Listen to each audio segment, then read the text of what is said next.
বেগমগঞ্জ উপজেলা পরিষদ নির্বাচন যতই ঘনিয়ে আসছে, প্রার্থী ও ভোটারদের মাঝে উৎসবের আমেজ ততই বাড়ছে। মঙ্গলবার বিকালে আলাইয়ারপুর ইউনিয়নে প্রচারণা ও পথ সভায় বক্তব্য রাখেন বেগমগঞ্জ উপজেলা পরিষদ নির্বাচনের দোয়াত কলম মার্কার চেয়ারম্যান প্রার্থী বিশিষ্ট সমাজসেবক মোহাম্মদ শাহেদ শাহরিয়ার। এ সময় উপস্থিত ছিলেন বাংলাদেশ আওয়ামী যুবলীগ কেন্দ্রীয় কমিটির সাবেক সহ সম্পাদক আলহাজ সিরাজুল ইসলাম স্বপন, আলাইয়ারপুর ইউনিয়ন পরিষদের সাবেক মেম্বার শাহজাহান খোকন সহ অনেকেই। চেয়ারম্যান প্রার্থী মোহাম্মদ শাহেদ শাহরিয়ার আমাদের নোয়াখালী জেলা প্রতিনিধি মনির হোসেন সজীবকে বলেন, আমি যদি চেয়ারম্যান পদে নির্বাচিত হই বেগমগঞ্জ উপজেলাকে একটি মডেল উপজেলা হিসেবে রূপান্তরিত করব এবং আমার প্রিয় নেতা এমপি আলহাজ মামুনুর রশিদ কিরণ এর পরামর্শ নিয়ে এলাকার অসমাপ্ত কাজগুলো সমাপ্ত করব।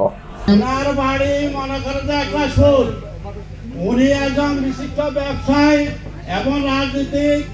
বেগমগঞ্জ উপজেলাকে একটা আদর্শ উপজেলা গঠন করার জন্য একটা আইটি উপজেলা, ডিজিটাল উপজেলা, একটা আইটি বাংলাদেশের 7টা না 8টা উপজেলা ডিজিটাল, যেটার মধ্যে বেগমগঞ্জে যদি নির্বাচিত হয় আপনাদের সামনে কথা দিবসে এই বেগমগঞ্জকে আইটি উপজেলা হিসাবে রূপান্তরিত করবো। আরো অন্য তার অনেক পরিকল্পনা আছে।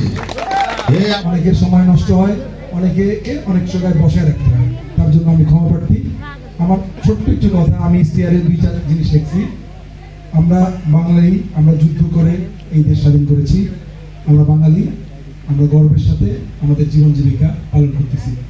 আমাদের প্রবাসী ভাইরা, আমাদের দেশের মানুষ পরিশ্রম করে আজকে এই জায়গায় আসছে। সরকার সেই পরিচালনা করতেছে। কোনো জনগণ, কোনো মানুষ এমন কোনো প্রত্যাশার সরকার বা জনপ্রতিনিধিদের নাই যে তাদের ঘরের বাজার করে দেবে, এবং আমি চাইও না এই ধরনের কাজের প্রতিশ্রুতি দিতে।